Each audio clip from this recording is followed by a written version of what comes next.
O que a universidade ela faz ou ela poderia fazer no dia a dia para entreter a geração Y dos assuntos que a universidade gostaria que ele tivesse realmente entretido? Entreter não quer dizer também tornar a aula uma festa. Entretenimento, a definição clássica é manter a atenção. Não quer dizer que para manter a atenção eu tenho que fazer estripulias, fazer palhaçada, esse tipo de coisa. A função da universidade continua a mesma, continua você estar ali para aprender, transmissão de conhecimento.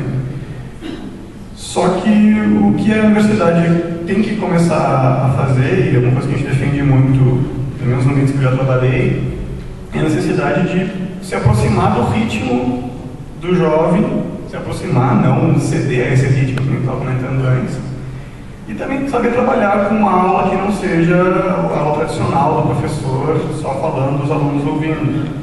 Primeiro, tem que haver interação, já se pede há anos, né? Não é uma novidade na pedagogia isso. Saber usar recursos audiovisuais. Uma geração que está lá no Alt-Tab toda hora trocando de conversa no MSN, para vídeo no YouTube, para página no Wikipédia. Tem que também existir esse Alt-Tab, tem que existir essa troca também muito veloz durante a aula, para essa pessoa conseguir continuar acompanhando ela. Uma aula monocórdica é uma aula que segue sempre no mesmo esquema, mesmo que seja apresentando um vídeo o tempo inteiro, né, ela tem uma tendência a perder esse aluno que vem de uma velocidade muito mais de troca, muito mais de multitarefa, né, acho que seria falar. Eu acho que entreter é esse sentido. Repito aqui que não é a questão de tornar a aula uma festa, tornar a aula uma brincadeira. O objetivo continua o mesmo. Mas sim, entrar um pouco na velocidade desse aluno e a partir do momento que você entra na velocidade desse aluno, você consegue colocar também outras velocidades nele. Bom, como muitos dos jovens que vêm à IESEC, que se tornam membros da IESEC, procuram, né, na organização, na experiência voluntária da organização, alguns pontos que sentem falta na universidade, acho que posso fazer alguns comentários de pontos que eu percebo que esses jovens procuram na organização. O primeiro é prática, é fazer. Uma geração que gosta de, além de aprender, fazer mesmo, gerar ação, resultado daquilo dos seus comportamentos. O segundo ponto é dinamismo na forma de trabalhar. Então, são desafios, são propostas que digam, olha, esse é o objetivo e é aqui que você tem que chegar. Agora, como que você vai chegar lá? O que se encaixa bastante com a prática, né? Permitir que ele interaja com outras pessoas, que ele traga parte da sua experiência, da sua forma de trabalhar. Por quê? Porque isso dá muito mais espaço para ele conectar aqueles aprendizados com o seu porquê. Com o que eu quero para a minha carreira, o que eu quero para a minha vida. O que não são sempre perguntas muito fáceis de responder, né? Mas uma vez que ele consegue, que ele tenha a oportunidade de conectar ao máximo, isso gera engajamento bem interessante. E incentivar, estimular os jovens a se perguntarem, poxa, esse é um curso que é dado na sua sala, tem 40 pessoas, 50 pessoas, que todos estão passando pelo mesmo caminho. Qual é o caminho que você quer trilhar? Qual que é o direcionamento que vai fazer você um profissional único nessa área? Que é uma resposta que, cedo ou tarde, as pessoas têm que se dar, né? E isso começa a estimular elas a procurarem outras coisas fora do ambiente de sala. Falando um pouquinho sobre o desestímulo da geração Y, eu gostaria de saber, na opinião de vocês, o que desestimula essa geração, que é um ambiente ou quais são as atitudes de pessoas que trabalham lado a lado deles que podem fazer com que eles se desestimulem. Eu acho que a primeira coisa, eu queria voltar um pouquinho, né? Quando a gente fala aí da geração Y, primeiro ela é considerada a geração mais feliz e mais saudável, né, das últimas décadas que a gente mapeia nessas gerações. E por ser mais saudável, na verdade ela vem aí como resultado, né, de gerações anteriores, de pais que trabalharam fora, eles descobriram sozinhos como que eles iam estudar, como é que eles iam aprender, e eles são altamente autônomos.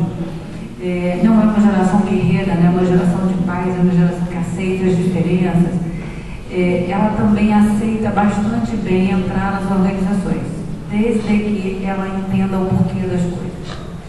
Então, as organizações que entendem isso e já abrem as portas, e cada vez que colocam algum tipo de desafio, de objetivo, compartilha com ela o objetivo daquilo que ele está fazendo, isso é um estímulo. Evidentemente, o contrário disso é um autodesestímulo. Então, as organizações que vêm aí, traçadas no modelo mais antigo e não percebem que tem que ter esse tipo de interação, certamente ela vai entrar aí no desestímulo do jovem, que são as situações de hierarquia fechada, de você simplesmente dar ordem e não explicar porquê. É uma geração que aprende fazendo, vocês colocaram isso, e é verdade, né, o tempo inteiro, diferente das gerações anteriores que vai mexer no computador, no sistema novo, a gente tem medo de destruir, de fechar o sistema, né? A geração nova, ela não tem medo de nada, ela tem certeza que ela dá conta, dá game over e ela volta para o negócio e faz de novo, enfim. Então, na hora de fazer o processo de treinamento e capacitação desses jovens, que eles têm que ser completamente envolvidos no processo do fazer. Não é a coisa mais passiva de passar o conhecimento para ele de que alguém obteve anteriormente, que aí vai se passar isso de uma forma fria. O convite para participar, o convite para efetivamente interagir, integrar o processo como um todo, eu acho que é estímulo se ele existe e altamente desestímulo se ele não existe, né? Então hoje a gente começa a ver as organizações que se dão conta disso e mudam a forma de introdução dessas jovens no trabalho, realmente estão tendo muito mais sucesso nos seus caminhos. Nós temos uma pergunta no microfone. Bom, vocês têm falado bastante sobre os diferenciais do jovem hoje em dia, da nova geração que está entrando, e assim, como o intercâmbio pode ser um diferencial, quais os pontos que podem ser colocados como fortes para uma pessoa que tem intercâmbio, que está entrando no mercado de trabalho, ou aquela pessoa que já está trabalhando e vai viajar agora, o que ela traz de novo, o que ela traz de pontos fortes que está?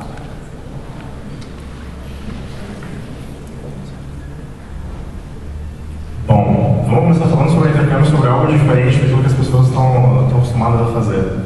Então, você está estudando, está na universidade por alguns anos, tem algumas experiências profissionais, e está ali na tua universidade, tua família, teus amigos, teu computador, e realmente é importante na geração Y, né?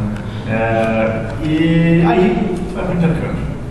E aí, de repente, tu está na Índia, e é tudo diferente. Tua família não está lá, teus amigos não estão lá, teu computador até pode estar lá, mas muito daquilo que tu estava acostumado não está mais lá. Então o que sobra? Tu mesmo. Isso permite que essa pessoa se conheça muito mais. Isso gera uma curva de autoconhecimento muito forte, muito intensa, sobre o que realmente importa. Então é muito comum a gente escutar nos relatos de ex-intercambistas: poxa, eu passei a valorizar muito mais o meu país, eu passei a valorizar muito mais a minha família. Então, rapaz, isso pode ser uma tática bem interessante para resolver conflitos dentro de casa. E esse é o primeiro ponto, autoconhecimento. O segundo é empurrado com toda a força para fora da tua zona de conforto. Então, tudo vai ser diferente, isso vai pedir que você se adeque, que você aprenda a agir de formas diferentes. Então, uma vez que eu passei isso na Índia, e constantemente, não é só a forma diferente de falar, mas a forma diferente de pensar, e constantemente, o teu dia a dia são novos desafios, e aquilo te prepara, poxa, é o exercício que traz a perfeição. Então, o intercâmbio permite que tu aprenda a se adequar e a contornar obstáculos, desafios, problemas muito mais rápido, com muito mais naturalidade. Isso só falando do intercâmbio como uma experiência diferente, né? E a gente pode falar também do aspecto de diferentes culturas. Eu tive a oportunidade de, através da IESEC, fazer intercâmbio para alguns lugares. E eu aprendi várias coisas com diferentes países que eu acho muito interessantes e que agregam muito pro profissional que eu sou. Então, com a Europa Oriental, Europa Central e Oriental, então Polônia, República Tcheca, Rússia, eu aprendi a ser mais objetivo na hora de me comunicar com as pessoas com quem eu estou trabalhando. Então, se algo não está correto, se eu não concordo com algo, de uma forma construtiva, mas eu falo, olha, acho que isso não está ok, vamos fazer diferente, muito mais objetivamente do que a gente faz aqui. Com a China, eu aprendi disciplina. É incrível, assim, quando o ritmo de trabalho e a disciplina, o comprometimento com que eles fazem isso. Na Índia, eu aprendi a encarar com mais naturalidade de que a incerteza está lá em qualquer ambiente. Então não adianta eu ficar frustrado ou eu querer virar a cara, achar que não vai estar, que os problemas não planejados não vão estar lá, porque eles vão. Então, uma temporada na Índia me ajuda a exercitar isso muito mais. Isso do fato de diferentes culturas, você aprende com diferentes culturas. E mais do que isso, tem que você estar fazendo no intercâmbio. Se é um intercâmbio acadêmico, você está aprendendo mais diferentes conhecimentos em uma outra instituição. E com certeza vai ter coisas diferentes a agregar. Se é um intercâmbio voluntário, é uma experiência prática que vai te agregar profissionalmente na atividade que está realizando, também no desenvolvimento de competências, ou seja, os comportamentos, as suas atitudes, os seus comportamentos, a sua forma de trabalhar. E no profissional, e ainda mais o profissional, né, que além de tudo isso, é uma experiência, um estágio, um emprego, algo que vai para o seu currículo e que com certeza é muito valorizado. Não só o profissional, cada vez mais saem artigos sobre como a experiência de trabalho voluntário dentro e fora do país estão sendo muito bem valorizadas por tudo isso que a gente comentou. Eu poderia falar muito mais, mas essa é a resposta resumida. Obrigada. A gente recebeu uma pergunta aqui, mais direcionada para o Eric, para a Valéria, onde eles pedem assim: vocês acham que os jovens dessa geração, eles poderiam se preparar mais para o mercado antes de entrar nele? Como a universidade contribui na perspectiva da universidade, na perspectiva da empresa? Esse jovem ele é preparado para já entrar no mercado ou ainda falta alguma coisa?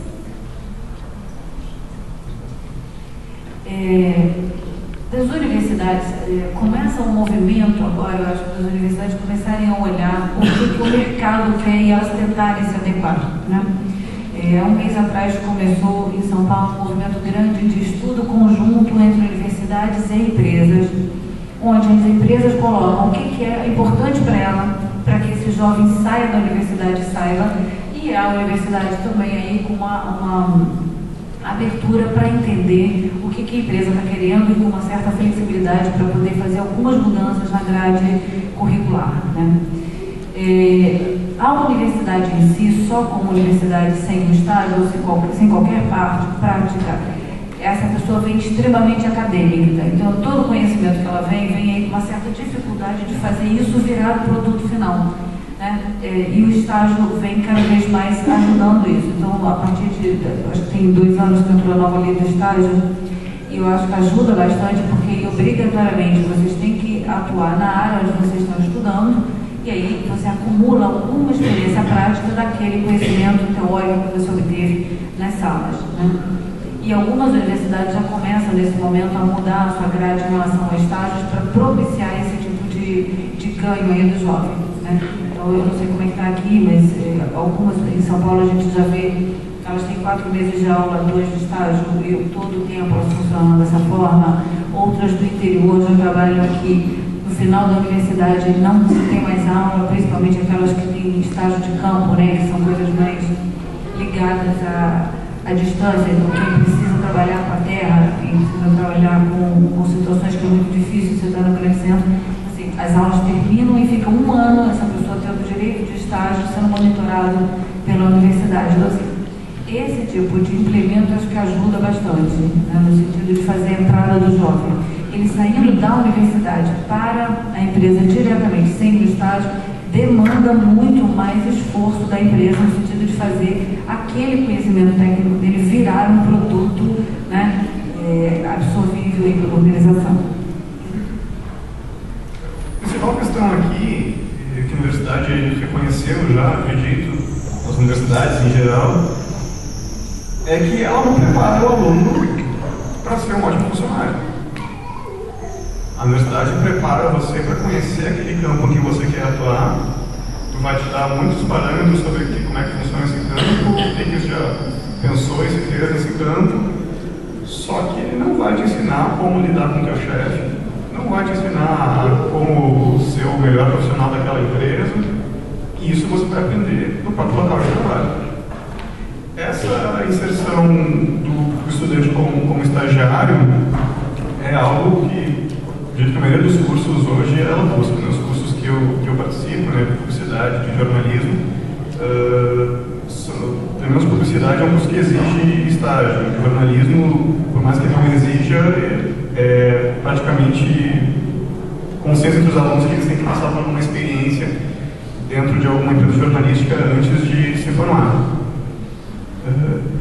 Isso, mesmo passando por estágio, mesmo tendo essa inserção antes de você se formar, antes do seu diploma, ela não vai te deixar perfeitamente 100% preparado para ser o melhor profissional daquela área, o melhor profissional da empresa em que você vai trabalhar. Isso, repito, você vai aprender trabalhando diretamente, formado, sem a universidade nos seus horários, no seu cronograma. E você vai aprender a ser um profissional quando você sair da universidade mesmo e estiver lá inserido no mercado pensando quase que estritamente nisso, quanto aos seus objetivos de carreira. Esses dias eu fiz uma conversa com os alunos numa turma e aquelas conversas sobre o que eles tinham objetivo de carreira, ou como é que eles se imaginavam depois de formados. E depois de perguntar todas as questões sobre objetivos, eu perguntei o que você quer que a universidade faça quanto a isso. A resposta que eu mais gostei foi do aluno que falou: a universidade, para mim, ela vai me ensinar a não falar besteira quando eu sair daqui. Eu acho um objetivo bastante realista.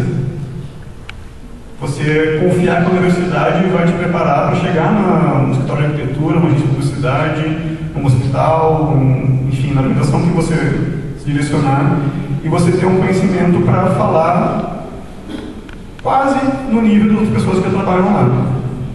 Agora, você vai se entrosar, você vai entender aquele ambiente, você vai saber melhor o que é a sua profissão e o que você tem que fazer justamente trabalhando nesse lugar.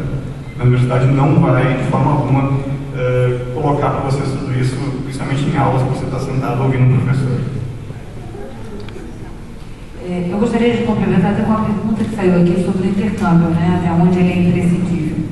E na pergunta, na resposta do Rogério, na hora que ele coloca a coisa de aprender e ter seu autoconhecimento, aumentar isso aí e conhecer uma outra cultura, todas essas experiências, eu acredito que vai estar ajudando no dia a dia a formatar esse profissional. Então, não que o intercâmbio seja imprescindível, mas na hora que ela propicia autoconhecimento, você se olhar, como é que você se refere, ou como é que você se interage, se insere em outras culturas, em outras famílias, em outro ambiente, é um dos grandes conhecimentos que vai demandar quando você vai entrar no mercado de trabalho. Como é que você se insere, como é que você lida com o seu chefe, como é que você lida com a equipe onde você está trabalhando. Então, assim, juntando um pouquinho do intercâmbio com as experiências do dia a dia, é o que vai dar a grande formação do profissional, né? Não do estudante que está se formando. É verdade que a universidade te dá todo o pano de fundo para você raciocinar e a somatória de experiências e disposição em diferentes situações, seja estágio, seja intercâmbio, seja trabalho voluntário, enfim, todas essas experiências que não são necessariamente formação técnica, mas formação para a vida, né? Para você estar aumentando e enriquecendo o seu repertório pessoal.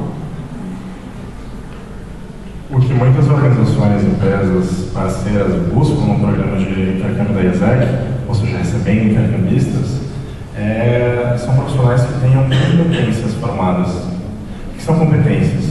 São o conjunto de conhecimentos, habilidades e atitudes.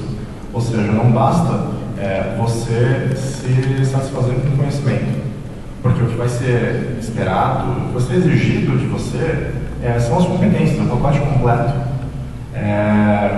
E eu proponho um exercício de planejamento de carreira, aqueles que estão preocupados com isso.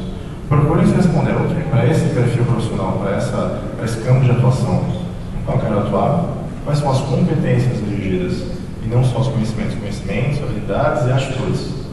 Os conhecimentos, muito bem, eles vão ser encontrados na academia.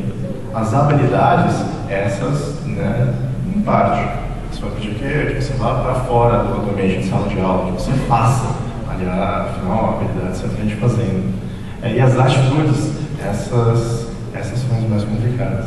Porque essas vão ser a atitude, por exemplo, proatividade, inteligência emocional, tem várias atitudes que estão envolvidas. Essas vêm com a experiência.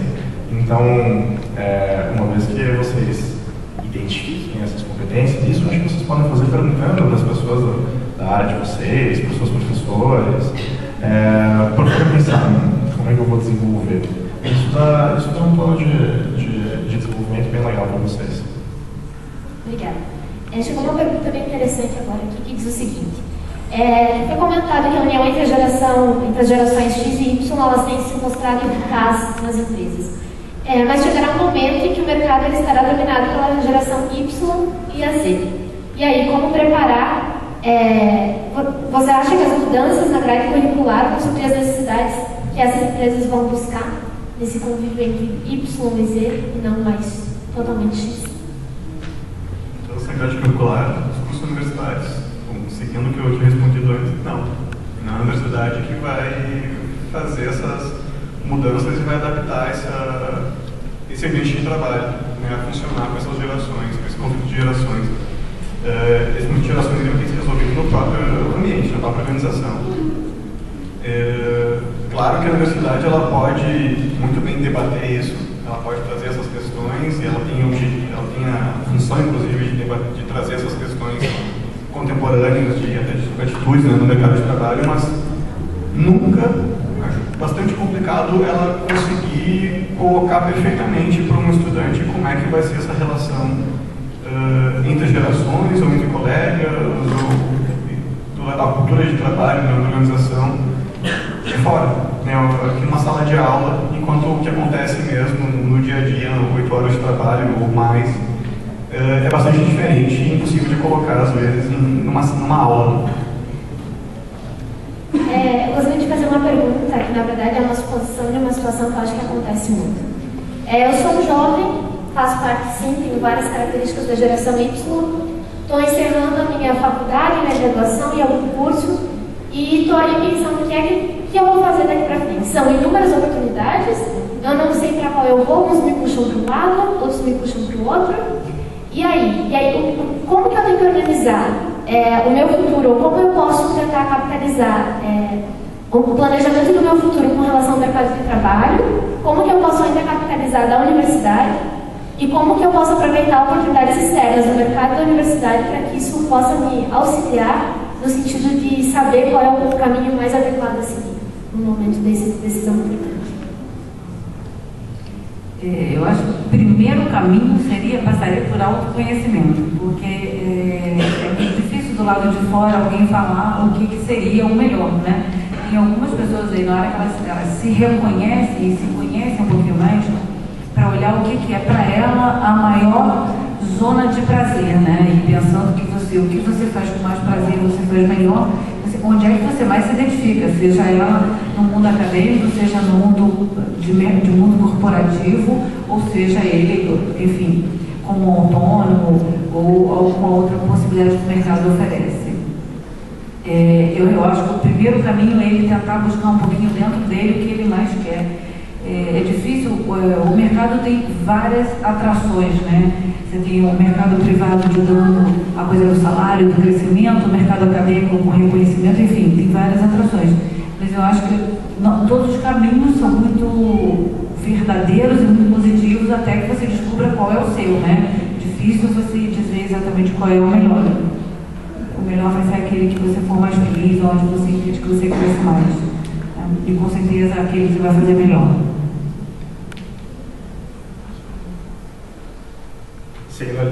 Seguindo a linha do autoconhecimento, tem uma frase que ela não diz exatamente isso, mas o agente de mudanças, ele encontra o seu papel na convergência dos talentos pessoais, dos interesses pessoais e da necessidade para a mudança do mundo.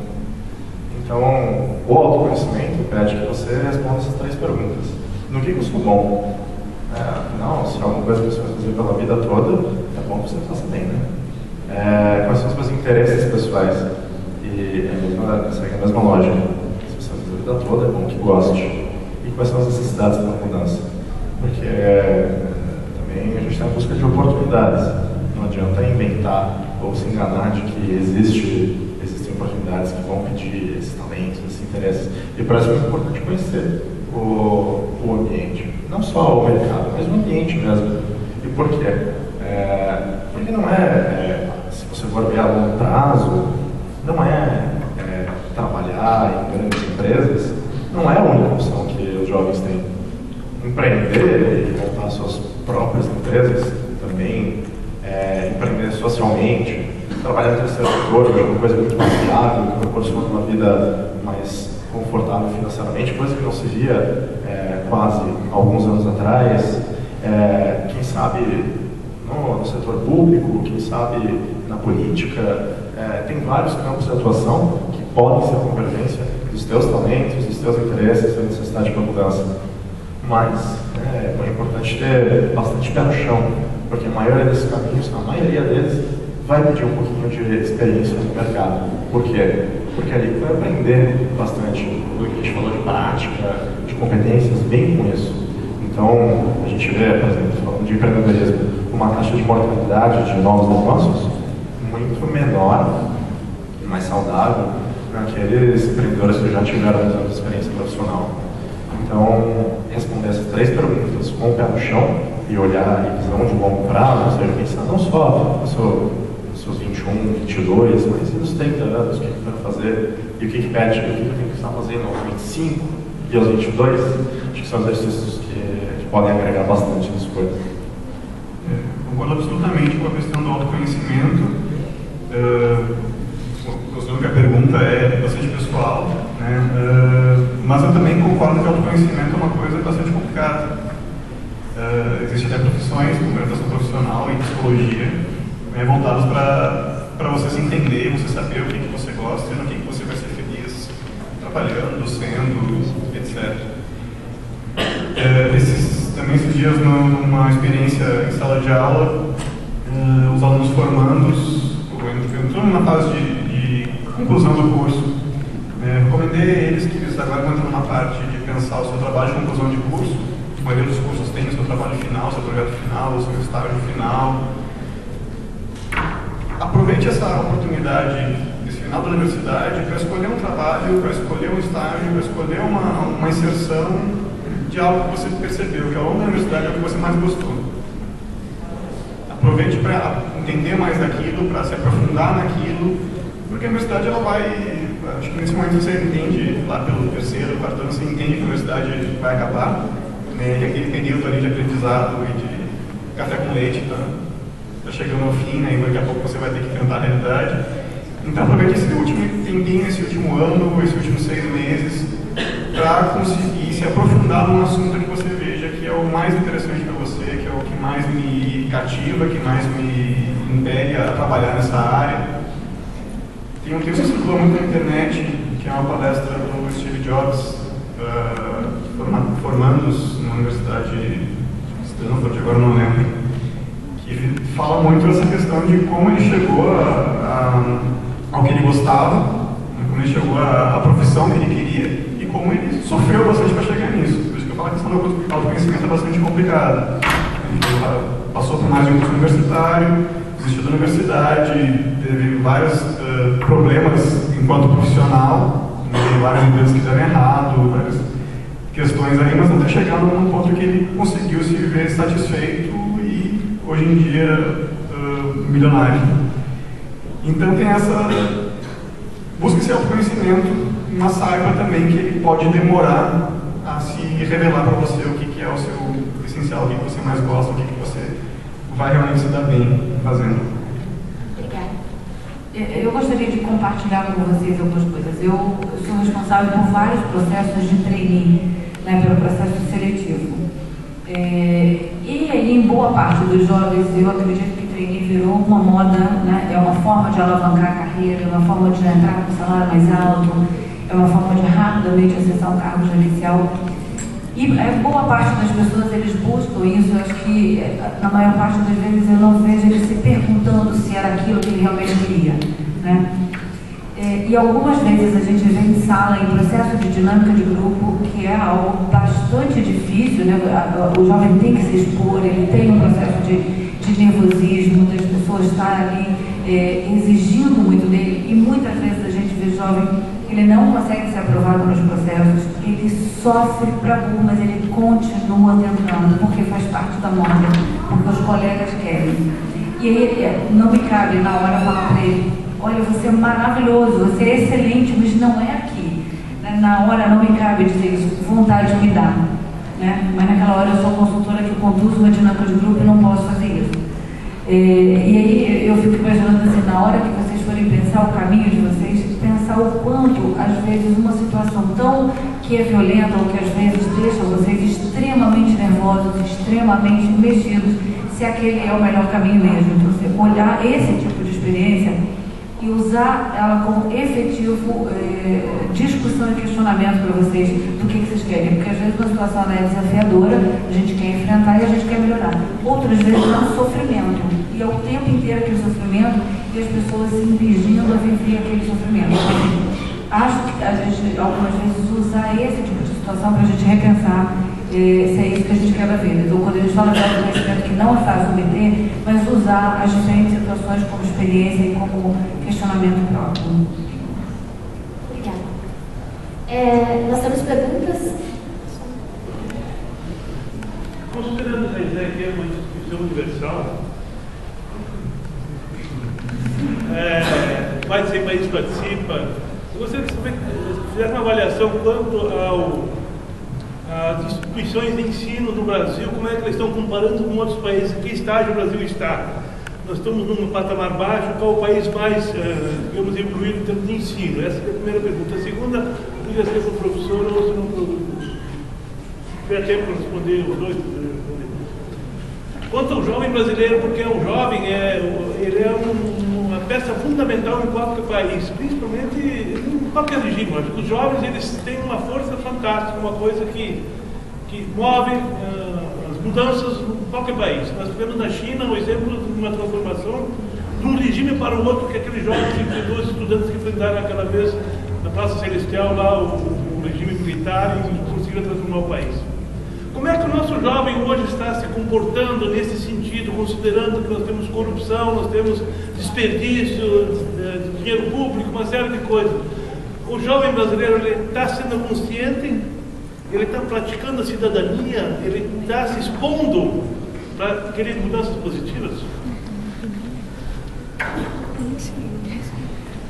Posso começar pela primeira pergunta referente a como está o Brasil nas instituições de ensino. E acho importante deixar claro que tem exemplos de instituições, de países, que no geral as instituições elas estão um pouco mais na frente, ou tem alguns aspectos, é difícil comparar, né? Mas tem exemplos que mostram pra gente como evoluir, e tem muitos países que ainda estão, que a gente ainda dá muitos bons exemplos. Então, onde tem espaço para melhora, a IESEC, como uma organização que tem como público universitários, em muitos países, ela tem uma competição muito forte, que em volta do ambiente da academia, que tem seu papel bem definido e deve ser bem definido para que seja competente naquilo que faz, tem outras organizações que atuam em complementaridade. Ou seja, enquanto tem a IESEC, tem várias outras organizações, várias outras oportunidades nas quais o jovem pode se engajar. O que não acontece no Brasil. Bom para a IESEC, que tem menos, fica mais em evidência para os jovens brasileiros, não tão positivo para o Brasil, que mostra que a gente ainda tem muita coisa que deve estar presente para trabalhar em conjunto com a universidade para gerar aquele desenvolvimento de competências que a gente vinha comentando.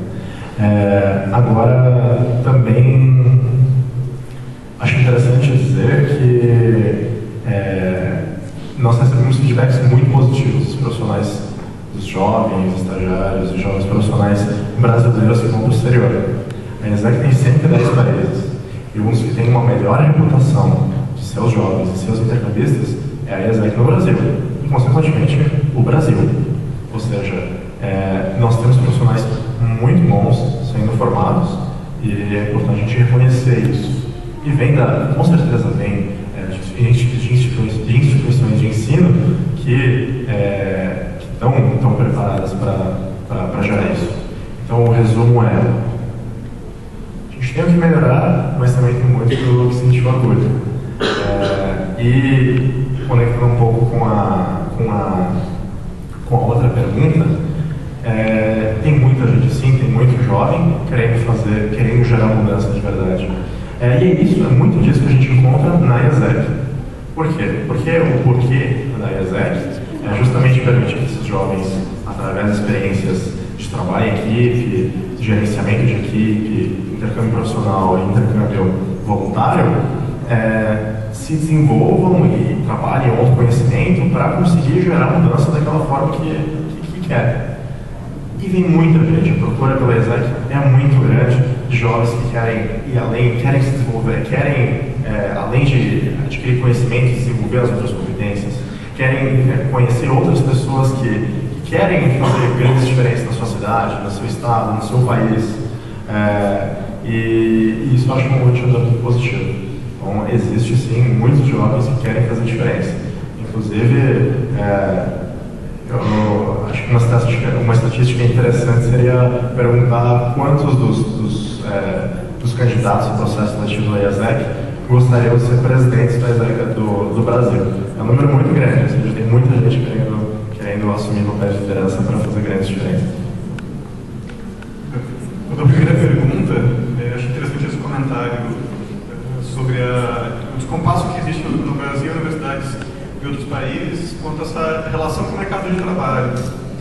Acontece muito no Brasil da universidade ir atrás do mercado, querer saber o que se precisa, que profissional que deve ser formado, quais são as competências, quais são as exigências. Mas no primeiro mundo, em outras universidades, você vê um movimento contrário. O mercado vem até a universidade e colocando o pé, olha, a gente precisa disso, disso e disso. A gente gostaria de ficar atento aos melhores alunos de vocês, gostaria de ficar atento às pesquisas de vocês, gostaria de ficar atento a todos os projetos que vocês têm, para a partir daí a gente ter uma relação melhor de aproveitamento. Isso no Brasil, para mim, ainda é incipiente. Essa visão do mercado para a universidade. A universidade está dentro do mercado. O mercado que ainda parece que precisa aprender a ver a universidade como uma parceira que, pensando a médio prazo, pensando em médio e longo prazo, vai trazer grandes benefícios para o mercado. Esse movimento que eu vejo que falta e que já é o ponto passivo dos países do primeiro mundo. Quanto à segunda pergunta, é difícil e eu acho que é um exercício talvez de futurologia, né? Entender como é que é o comportamento, como é que vai ser o comportamento desse jovem que está na universidade, quanto a questões éticas, quanto a questões políticas.